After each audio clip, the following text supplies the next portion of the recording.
Hey guys, magandang umaga. Magandang gabi sa atin dyan sa Pinas. Pinagpalang araw. Welcome to Carlo Carpintero. So welcome to my vlog guys.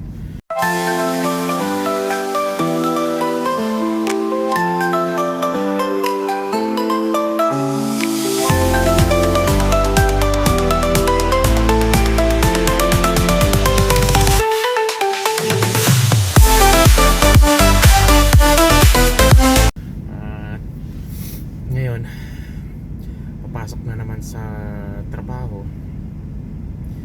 Bibili muna kami ngayon ng bibili muna kami ng drywall, gypsum, kasi baka mauubos din namin mamaya yon, para hindi na kami maalanganin sa pabalik-balik sa oras. Ngayon kung diretso muna kami siguro sa may Home Depot, then bibili muna kami nila ni Brother Darwin. So gamitin namin yung isang truck nila. Excuse me.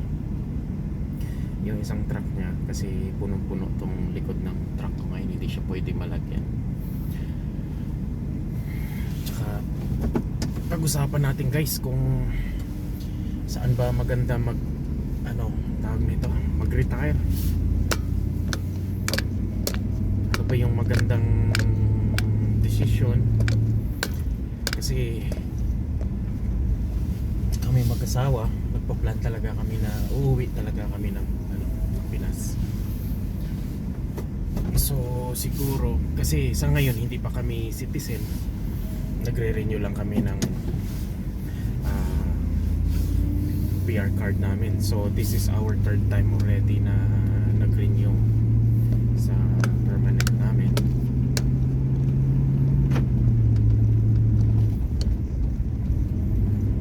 Tapos nag-aalangan kami kasi nga yung mga bata siyempre citizen na sila dito, Canadian citizen sila. Tapos kami permanent lang din kami mag-asawa.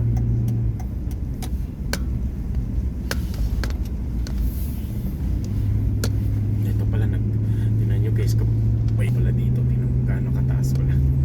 May stop ko muna yung natin.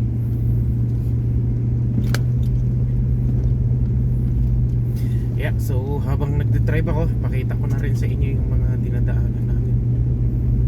Nag-clearing sila dito ng snow, by the way. So masyado mataas na rin kasi, tsaka masyado matigas. Very hazard na rin siya sa daan. Tapos yun nga, yung namin is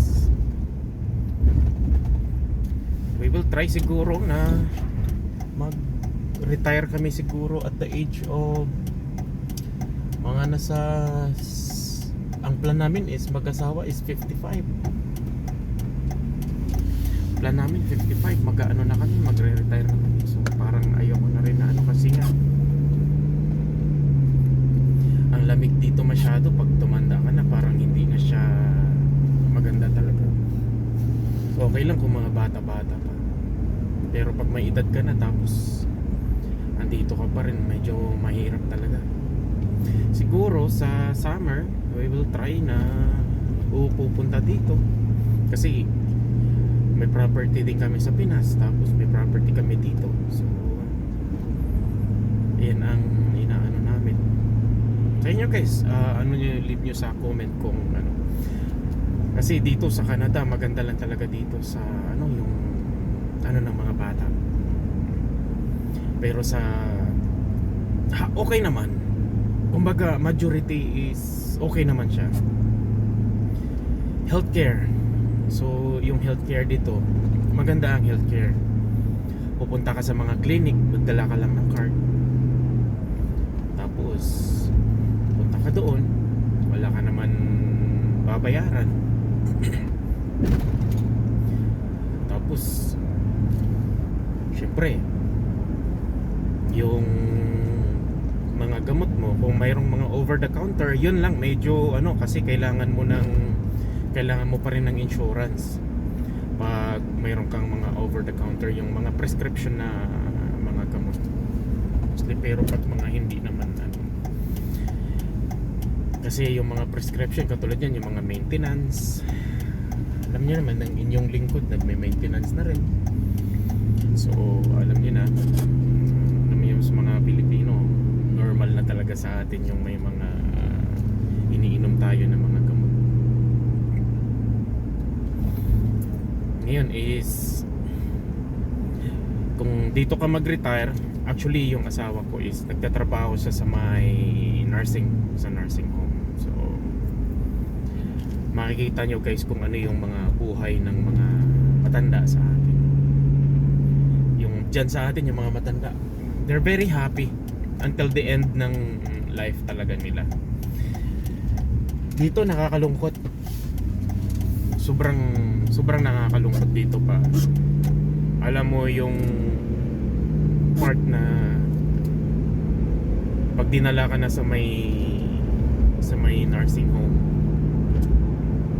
kumbaga iniisip na nila yun na dead end na talaga siya. Sandali guys, may tumatawag. Naputol, okay. So tuloy natin kasi tumawag yung kasama ko sa trabaho. Saan daw kami magkikita. Ayun nga, so balik tayo doon sa ano, kumbaga yung mga, lagay natin yung mga puti. Hindi naman lahat ng mga ano, may mga, actually may narinig ako, may mga Pilipino din na nasa nursing home. Kawawa sila. Yung asawa ko nagkukwento palagi yan. Siyempre, she's been working there for 10 years. Magti 10 years na siya sa trabaho. Tapos siyempre na nakikita niya kung ano yung mga situation, kung ano yung magiging ano. Kaya napagdesisyonan namin niya talagang mahirap dito mag-retire. Sobra talagang hirap. Isipin mo yan na ang iba, ang term nila dyan pag andyan ka na sa nursing home is dead end. Pagka yan na yung last na destination mo talaga. Kawawa yung mga matanda dito. Siguro hindi ko naman nila lahat tawag nito, yung, correct me if I'm wrong ba, hindi ko nila lahat. Siguro yung iba naman talaga inaalagaan naman talaga ng maganda ng mga anak nila dito, pero talaga mostly nakakalungkot yung iba talaga. Sobrang nakakalungkot. Kumbaga syempre yung iba, ayoko man sabihin na ano yung mga nakakwento, yung naririnig ko lang din. Yung iba, minamadali na nila yung mama nila or yung mga parent nila para may makukuha silang last will testament nila, yung mga mana. So nakakalungkot, di ba? Sa atin sa Pinas, hanggat ano mo is aalagaan mo yung mga magulang mo. Dito sa kanila, correct me if I'm wrong, so alam ko naman siguro yung iba, siguro hindi naman sa ngayon kasi nga siguro yung iba may mga experience din na maganda talaga. Hindi ko naman majority na sinasabi talaga na ganun talaga, pero sa experience sa naririnig ko, siyempre yung asawa ko doon din nagtatrabaho, marami din siyang naririnig, marami siyang talaga. Kaya kami mas gusto pa rin talaga namin na mag-retire sa Pinas 100%. Ayoko talaga dito. Kaya guys, kaya minsan hindi 100% yung mga tawag nito, yung mga dinadala dito nila ng mga parent nila, natutuwa. Siguro sa mga ibang lugar maganda kasi nga hindi siya malamig. Dito sa amin kasi pag dinala nyo yung mga parents nyo dito, I don't think na mag-i-enjoy sila sa weather namin dito, except sa summer. Yan talagang pinaka the best dito. Well, maganda talaga dito pag summer. Maganda yung ano namin, maganda yung weather namin dito. So inaano ko pala na pag tuwing summer dito, talagang ini-enjoy talaga namin. Yan. Siguro guys, kung dalhin nyo man yung mga parent nyo dito or siguro kung papakasyonin nyo man, mas maganda na dalhin nyo na sa summer. Kasi syempre mga matanda na mga yan eh. Yan, so okay, so by the way, balik tayo sa topic natin na kung maganda ba talaga mag-retire dito.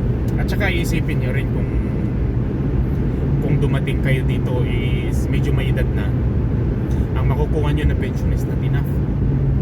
May mga kilala ako dito, dumating sila by mid 45, 46 na sila nung dumating sila dito. So ilang years lang ang pupunuin mo para makukuha mo yung retirement mo. Magkano lang ang retirement mo dito? 600, 700? It's not worth it siguro sa ganyang price siguro ng ano, sa ganyang price ng, kumbaga yung amount na makukuha mo sa retirement, that's not enough. So ako dito, dumating ako 2008. So I was 28 years old nung dumating ako dito. So guys, isipin niyo yan, hindi pa ganun kalaki yung na-remit namin even ng asawa ko. Kaya kung mayroon pa rin kayong SSS, mas maganda pa rin na ituloy-tuloy nyo pa rin yung SSS nyo sa Pinas. Yung contribution nyo, malaking bagay pa rin talaga yan. Kasi hindi natin expect mo na rin na hindi ganun kalaki yung yung makukuha mo sa retirement dito pag dito ka sa Canada. Magkano na, diba? Sobrang liit lang yan.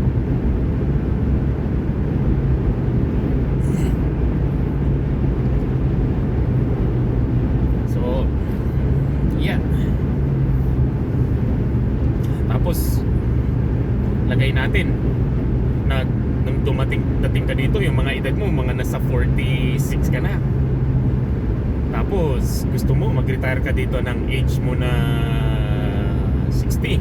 So ngayon dito sa Canada, alam ko na extend na nila ata, ginawa na nilang 70.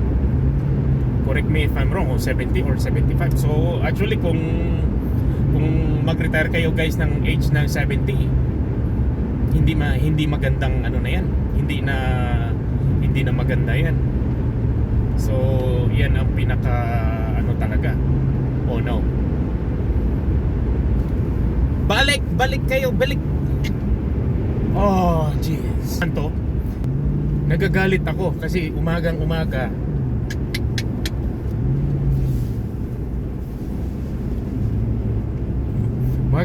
nagkukwentuhan tayo dito. Isipin niyo yan, gusto mong mag-overtake, gusto mong mag-ano sa umaga. Gosh.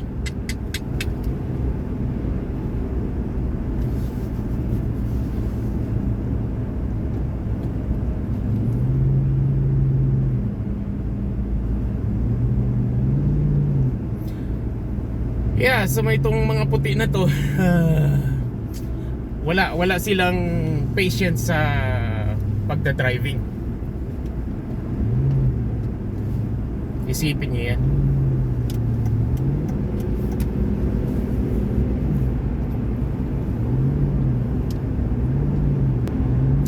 Yan ang pinaka ano nila dito. Buti kung mapagbigyan mo kaagad yung mga style ng driving nila dito. Minsan nakakainis din, di ba? Ay, pagpasensyahan nyo na. Medyo nasira yung ano ko. Balik ulit tayo. Kumbaga yung buhay talaga, you know, hindi mo talaga ano yan. Siyempre ang panalangin pa rin natin sa Panginoon, ang gabay niya sa araw-araw bago talaga tayo bumiyahe, umalis. Kumbaga hingiin natin yung guidance ng Panginoon palagi, kasi siya naman ang ating kalakasan. Siya yung nagbigay ng lahat ng bagay na to sa atin, you know. Kaya ako sa araw-araw talagang nagpapasalamat ako sa Panginoon sa mga pag-iingat, kasi sa araw-araw ng pagdadrive, lalo na dito nagdadrive kami sa snow, napakaganda lang tingnan yung Sa Tagalog, ano ba yung snow sa Tagalog? Niebe. Oo. Maganda siya tingnan kasi it's very white. Maganda, ano siya. Pero guys, napakadulas. Sobra. That day, tawag nito yung danger ng driving mo is talagang hindi siya maganda talaga. Hindi siya tawag nito. Hindi siya friendly. Nasa ano mo na lang talaga kung paano ang the way ng pag-driving mo. So kung mag-drive ka talaga sa snow, you have to be careful kasi parang nagda-drive ka sa ano, sobrang dulas. Ice. Yeah, so mag-leave kayo ng comment guys kung ano ba yung pinaka the best na ano. Kasi kami talaga, uuwi talaga kami mag-asawa. Ayaw ko talaga dito. Umaga, enough na rin yung life namin dito na spend namin dito sa Canada. The place dito sa Canada is maganda siya. Kumbaga sa mga bata. Sa atin sa Pinas libre naman ang school eh. Hindi naman malayo yung ano. Magbabayad ka lang ng school ata kung private or ano yung may ano mo doon. Pero kung nasa public ka naman, 'di ba? Wala namang bayad. Same naman dito. Elementary libre, high school libre. Magbabayad ka rin nga sa college. So parang ganun din. Sa atin sa Pinas ganun din. Kumbaga libre din sa elementary, libre din sa high school. Kailangan mo lang pamasahe, kailangan nyo lang ng baon araw-araw. So ganun lang yung mga matrikula na medyo maliit-liit na mga contribution ng mga parent o ng student. Ang maganda lang dito is healthcare. So isipin mo, pupunta kayo ng hospital, manganganak yung asawa mo. Tawag nito, cesarean siya. Pagpasok mo, wala kang ano, ang bayaran mo lang ticket lang doon sa may parking. Paglabas mo, mayroon ka pang dalang mga gamit ng bata. May mga gatas pa, mayroon pa silang mga binibigay. So yan ang pinaka the best dito. Kahit ni 5 kunduling wala kang babayaran. That's very true dito talaga. Di sa atin dyan sa Pinas, pag wala kang pera, hihingihan ka muna ng down payment. So hindi ka makapasok sa hospital kung wala kang down payment. So yun ang pinaka masaklap sa atin yan sa Pinas. Tapos dito yung mga bata, mayroon silang monthly na nare-receive galing sa government.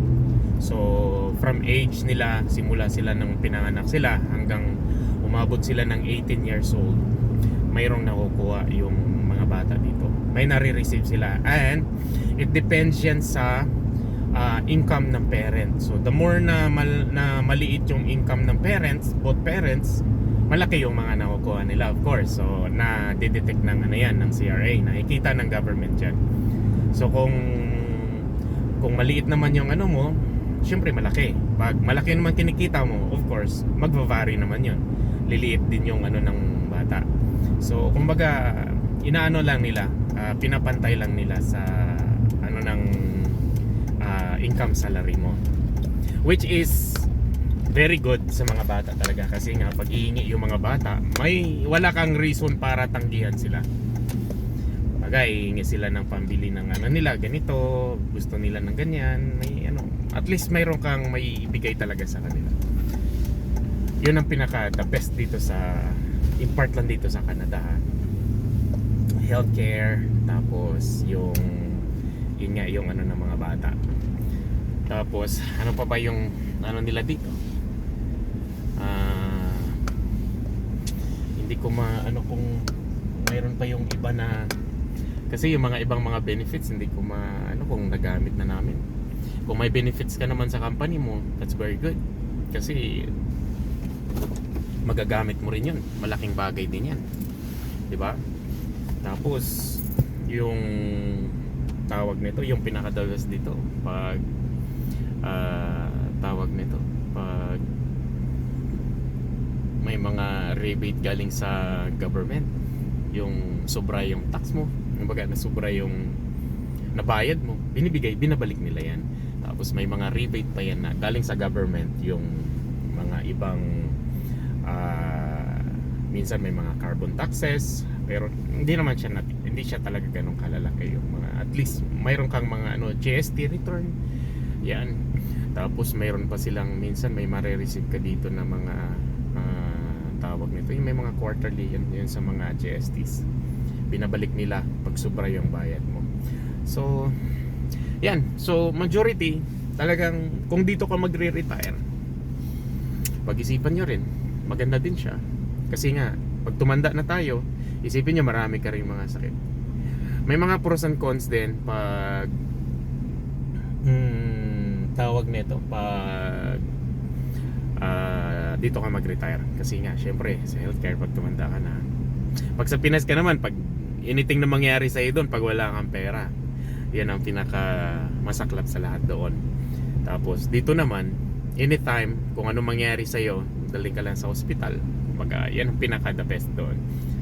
Kaya kailangan kung sa amin mag-asawa is, actually hindi pa naman siya 100% talaga na gusto namin na mag stay for long na doon sa Pinas pag but yan na talaga yung namin yung plan. Okay, so guys, mamaya ulit usap tayo. Okay?